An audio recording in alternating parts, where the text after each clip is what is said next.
Welcome friends, class 10th में आपका स्वागत है। आज हम क्लास 10th का सैम्पल पेपर पढ़ रहे हैं। क्वेश्चन नंबर हम 36 से पढ़ेंगे आज, ठीक है। क्वेश्चन नंबर 36 जो है वो केस बेस स्टडी वाला सेक्शन है। इसमें सेक्शन ई शुरू करेंगे।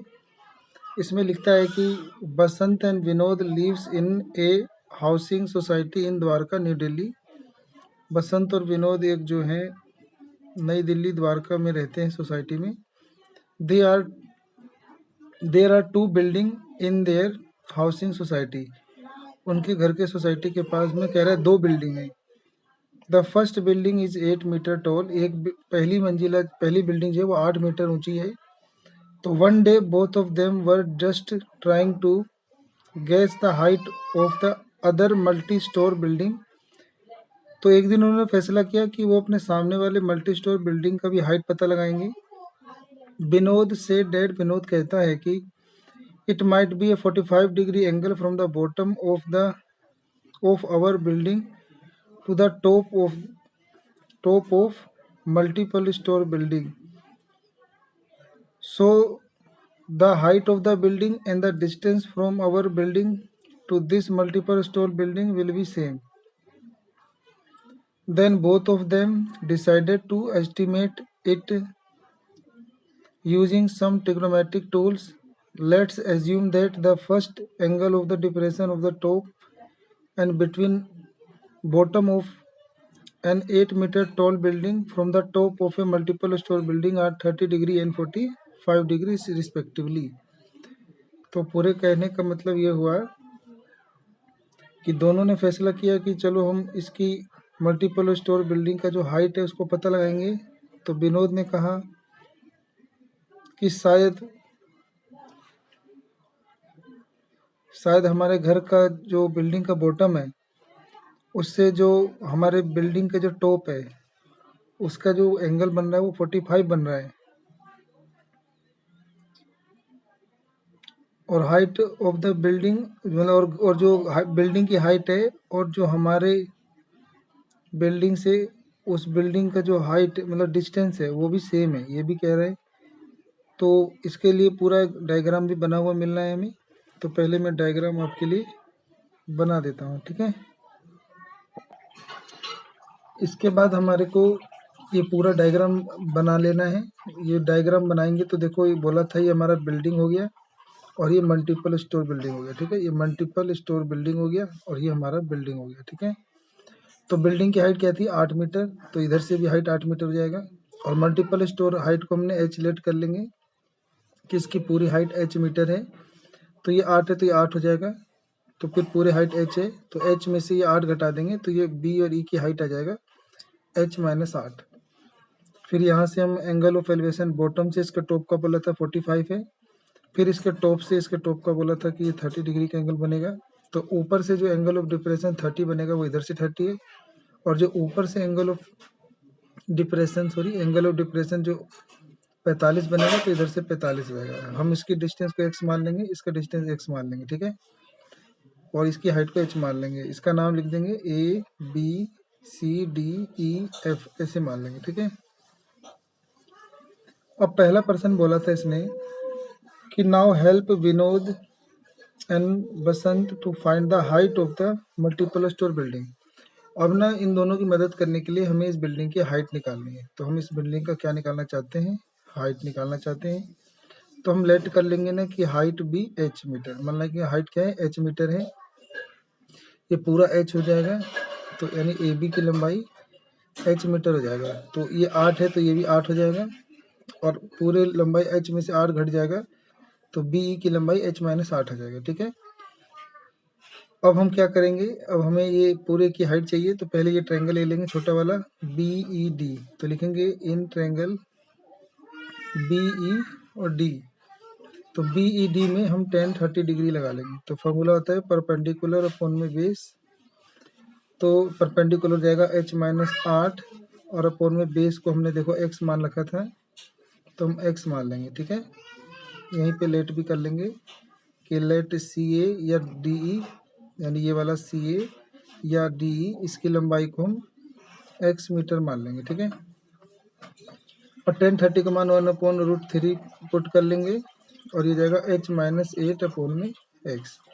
तिरछा मल्टीप्लाई करेंगे तो x स्केल हो जाएगा h माइनस 8 और इनके मल्टीप्लाई में √3, तो ये हमारा इक्वेशन फर्स्ट आ जाएगा। ठीक है, सेम ऐसे ही इन ट्रायंगल बड़ा वाला ट्रायंगल ले लेंगे BAC,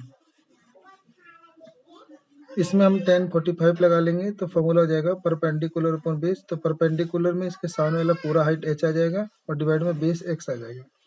tan 45 1 होता है equal to h upon x हो जाएगा, तो ये x इधर मल्टीप्लाई हो जाएगा तो x इक्वल टू h हो जाएगा। ठीक है, अब ये भी x स्केल हुए, ये भी x स्केल हुए, तो इक्वेशन सेकंड हो गया। अब लिख देंगे from equation first and second, तो ये जो x स्केल होगा स्केल सेम होगा, तो यानी h इक्वल टू इसके सेम होगा h माइनस 8 और मल्टीप्लाई में √3 के सेम होगा।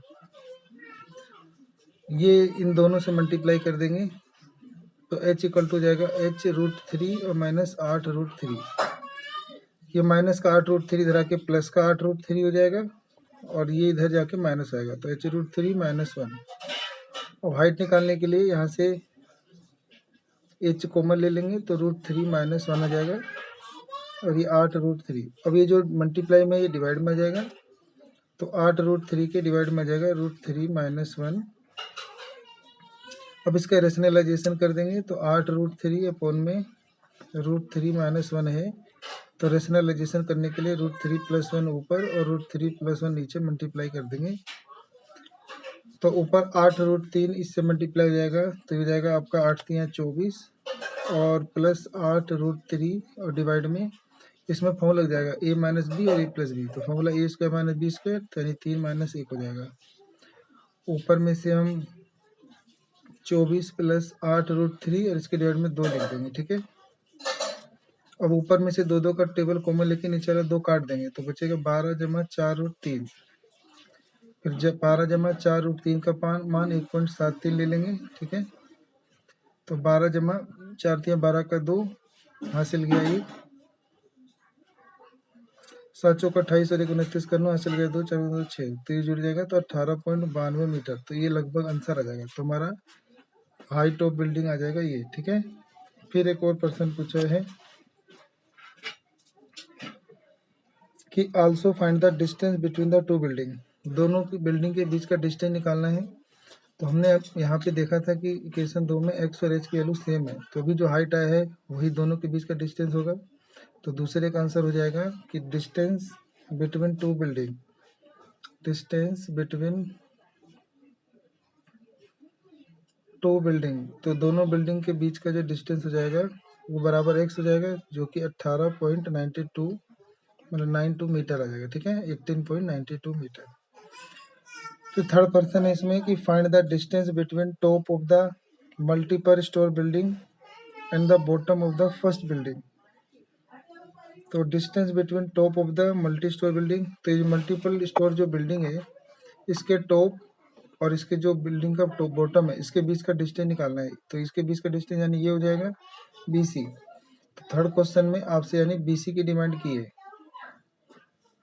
अब ये BC की डिमांड करने के लिए इसको इस ट्रायंगल में जाना होगा, तो इस ट्रायंगल में आपको ये x भी पता चल गया और हाइट भी पता चल गया है और यहाँ एंगल भी 45 पता है, तो अब आपको हाइपोटेनस निकालना है, तो इसके अंदर आप साइन 45 यूज करोगे। फार्मूला आता है परपेंडिकुलर यानी h और अपॉन में हाइपोटेनस, तो हाइपोटेनस हो जाता है आपका ये BC, तो 10 साइन 45 का मान 1/√2 हो जाएगा और बराबर हाइट, तो हाइट अभी हमने निकाली थी 18.92 और डिवाइड में आ जाएगा BC। BC अब क्रॉस मल्टीप्लाई करोगे तो BC बराबर ये इससे मल्टीप्लाई हो जाएगा, तो 18.92 मल्टीप्लाई √2, √2 का मान कैसे निकालेंगे, तो √2 का 1 1 जा 1 पॉइंट लाएंगे तो 0 0 1 1 जुड़ के ये 2 हो जाएगा 2 4, तो लगभग आ जाएगा 1.41, तो यहाँ पे 1.41 इसको मल्टीप्लाई कर देंगे तो इसका आंसर आ जाएगा 26.76 मीटर, तो लगभग ये आ जाएगा आंसर। ठीक है, इसी में एक और क्वेश्चन था कि find the distance between top of the multiple building to the top of first building. तो मल्टीपल स्टोर बिल्डिंग के टॉप से इस फर्स्ट बिल्डिंग के टॉप का डिस्टेंस निकालना है, तो फिर ये वाला BD डिस्टेंस निकालना है, तो सेम इसमें भी हम साइन लगा देंगे ऐसे ही, तो आ जाएगा। तो अगर वो आप लगाओगे तो आपको उसका उत्तर मिल जाता है 21.16 मीटर। तो आप करोगे तो आ जाएगा, ठीक है। तो ये हमारा क्वेश्चन कंप्लीट हुआ। उसके बाद हम करते हैं अगला क्वेश्चन। अगला क्वेश्चन हमारे पास है कि read the text carefully and answer the question. इसको भी पढ़ के उत्तर देना है, 4 नंबर का है। तो कहता है Elpis technology is a TV manufacture company. Elpis technology एक टीवी निर्माण कंपनी है। It produce smart TV set not only for the Indian market but also export them to many foreign countries. तो ये स्मार्ट टीवी बनाते हैं और भारत के बाजार के साथ साथ विदेशों कंट्री में भी निर्यात करते हैं। Their TV sets have been in demand every times, but due to the COVID-19 pandemic, they are not getting sufficient spare parts, especially to illustrate the production. क्योंकि अब कह रहा है कोविड-19 की वजह से इनकी हर साल डिमांड अच्छी होती थी, लेकिन कोविड-19 की वजह से अब इनको पार्ट्स बनाने के लिए चिप्स वगैरह नहीं मिल पा रहे हैं। तो they have to work in a limited capacity due to the lack of raw material. तो कच्चे माल की कमी के कारण इनको सीमित मात्रा में माल बनाना पड़ रहा है। तो पहला पूछा है कि अगर दे produce 600 set in the third year, तो तीसरे साल अगर ये 600 सेट बनाते हो and 700 set in the seventh year, और सातवें साल में अगर 700 सेट बनाते हो, तो assuming that the production increase uniformly by a fix number every year. तो मान लो हर साल ये फिक्स नंबर से इनका उत्पादन बढ़ता हो, तो find an increase in the population और production of TV every year. तो बताओ हर साल इनका प्रोडक्शन कितना बढ़ता है। तो पहले क्वेश्चन में हमें सूचना मिल जाती है कि थर्ड ईयर में ये 600 सेट बनाते हैं और सातवें ईयर में ये 700 सेट बनाते हैं। तो ये AP से संबंधित क्वेश्चन है हमारा, इसमें हमें कॉमन डिफरेंस निकालना है हर साल का, ठीक है। तो AP को ले लेंगे तो A + 2D = 600 हो जाएगा इक्वेशन फर्स्ट, और A + 6D = क्या हो जाएगा 700 हो जाएगा इक्वेशन सेकंड। अब इन्हें माइनस कर देंगे तो A कट जाएगा, D का आंसर हो जाएगा, तो A कट जाएगा, 2 में से 6 गया, घटा 4D बराबर 1 कट जाएगा, घटा 100। अभी 4 से 100 कट जाएगा तो D की वैल्यू 25 आ जाएगा। तो इसका मतलब पहले का आंसर 25 हो जाएगा, यानी ये हर साल इनका प्रोडक्शन 25 टीवी का बढ़ता है, ठीक है। फिर एक और प्रश्न है कि they produce 600 set in the third year and 700 set in the seven year. फिर कह रहे हैं कि तीसरे साल मान लो ये वही 600 बनाते हैं, सातवें साल में ये 700 बनाते हैं।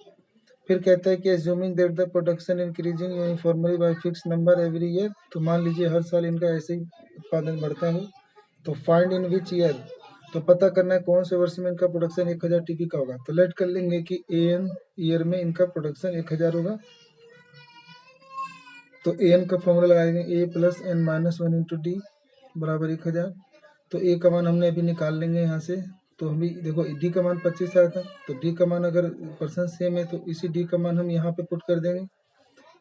तो पुट कर देंगे तो A + 2 × D का मान 25 बराबर में 600, 25 दूनी 50, 50 उधर घट जाएगा 600 में से, तो 550 आ जाएगा आंसर। तो A का मान 550 ले लेंगे और यहाँ n - 1 × D का मान 25 ले लेंगे बराबर में 1000। अब ये 550 उधर आके घट जाएगा 1000 में से, तो 450 बचेगा यहाँ। तो n - 1 × 25, 25 से कट जाएगा, 25 से कम 25, तो 25 अट्ठे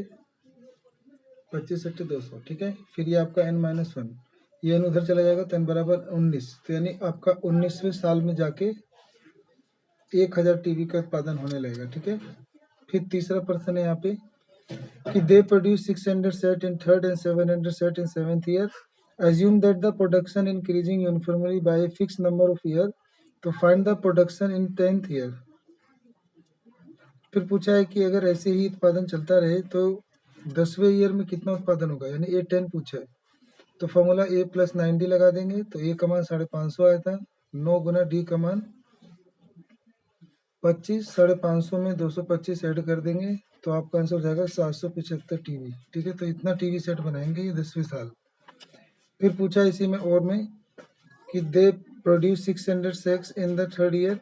तो 600 सेट ये तीसरे वर्ष में बनाते हैं, 700 set in the 7th year, 7वें वर्ष में 700 सेट बनाते हैं। और assume that the production increase uniformly by fix number every year to find the total production in the 7th year. फिर पूछा है कि बताओ टोटल प्रोडक्शन 7वें साल में कितना होता है। आपको S7 निकालना है। फॉर्मूला लगा लेंगे तो n/2 A plus n-1 into D. तो यहाँ पे n की वैल्यू आप 7 पुट कर देना है, d की वैल्यू आपको 550 पुट कर देना है, d की वैल्यू 25 पुट कर देना है। तो ये आप खुद पुट कर लोगे तो आपका आंसर आ जाएगा। ठीक है। इसके बाद हमारा अगला प्रश्न है कि read the text carefully and answer the question. A carpenter in A small town of Bradley used to make and sell different kinds of wooden items like a rectangular box, cylindrical pen stand, and cuboidal pen stand. So one day a student came to his shop and asked him to make a pen stand with the dimensions as follow. A pen stand would be in the shape of a cuboid with 4 conical depressions to hold pen. The dimensions of the cuboid should be 15 cm by 10 by 3.5 cm. The radius of each of the depressions is 0.5 centimeter and depth is 1.4 centimeter. फिर first person है कि the volume of cuboidal part, the volume of wooden in the entire stand, the volume of conical depression. फिर और में पूछा है कि if the cost of wood use is ₹10 per centimeter cube, then the total cost of making the pen stand. तो person आ गया होगा आपको समझ में। पर्सन ये है कि पहला पर्सन में आपसे ये पूछा है कि वॉल्यूम ऑफ क्यूबोडियल पार्ट निकालना है। तो वॉल्यूम ऑफ क्यूबोडियल पार्ट होता है L into B into H. तो L into B into H. तो लेंथ ले लेंगे, क्यूबोडियल की दे रखी थी 15, ब्रेथ दे रखी थी 10 और हाइट दे रखी थी 3.22 से मल्टीप्लाई कर देंगे, आंसर आ जाएगा। दूसरा है आपको volume of would in the entire stand, पूरे एंटायर स्टैंड में लकड़ी का वॉल्यूम निकालना है। तो दूसरे वाले में भी हमें वॉल्यूम ऑफ वुड निकालना है। तो लेकिन उसमें आप देख रहे हो कि जो ये क्यूबॉइड था इसमें से 4 ऐसे गड्ढे निकाल लिए गए हैं, मतलब 4 कोण निकाल लिए गए हैं। तो हम वॉल्यूम ऑफ वुड में से माइनस कर देंगे वॉल्यूम ऑफ 4 कोण। ठीक है। तो volume of wood L into B into H निकाल लेंगे और volume of 4 multiply volume of cone का formula 1/3 pi r square H लगा लेंगे। और कोण के बारे में दिया हुआ था, उसकी रेडियस 0.5 है और गहराई कितनी थी, हाइट हो जाएगी तो 1.4। तो L into B into H आपको पता ही है, 15 इंटू 10 इंटू 3.5 लेना है। फिर -4 मल्टीप्लाई 1/3 पाई की वैल्यू 22/7 ले लो और आर स्क्वायर तो 0.5 ले लेना और हाइट 1.4 ले लेना। इसको पूरा सोल्व करके इसमें से इसको मल्टीप्लाई कर लेना और ये मल्टीप्लाई कर लेना और इसमें से ये माइनस कर देना तो आपका आंसर आ जाएगा। ठीक है। तीसरा है आपसे पूछा गया था कि total volume of conical depression. तो total volume of conical depression निकालने के लिए 4 मल्टीप्लाई वॉल्यूम ऑफ कोन निकाल लेंगे। तो 4 multiply volume of cone 1/3 pi r square H निकाल लेंगे। जो ये वाला निकाला था वही आंसर हो जाएगा। ठीक है। चौथा पूछा था if the cost of wood use 10 rupees per centimetre cube, तो the total cost for making the pen stand. Pen stand बनाने का खर्चा पता करना है। अगर 10 रुपये से पर सेंटीमीटर क्यूब जो है लकड़ी बिक रही हो, इसकी कॉस्ट हो, तो इसको निकालने के लिए अभी जो तुम ऊपर ये जो लकड़ी का वॉल्यूम निकाले थे, तो इस वॉल्यूम को यहाँ लिख के और मल्टीप्लाई कर देंगे रेट से, तो आपका कॉस्ट आ जाएगा। ठीक है। तो जो वॉल्यूम था उसको रेट 10 रुपये से मल्टीप्लाई कर देना है, तो आपका आंसर यहाँ पे प्राप्त हो जाएगा रुपये में। ठीक है। तो ये हमारा केस बेस्ड स्टडी क्वेश्चन था। मिलते हैं अगली वीडियो में। आप सबका अपना कीमती समय देने के लिए धन्यवाद। हमारे चैनल को सब्सक्राइब कर लीजिए और इससे आपका कोई पैसा नहीं कटता है। अगली कोई वीडियो अगर आप चाहते हैं तो उसके लिए हमें कमेंट कीजिए, हम अगली वीडियो उस पर बना देंगे। ठीक है।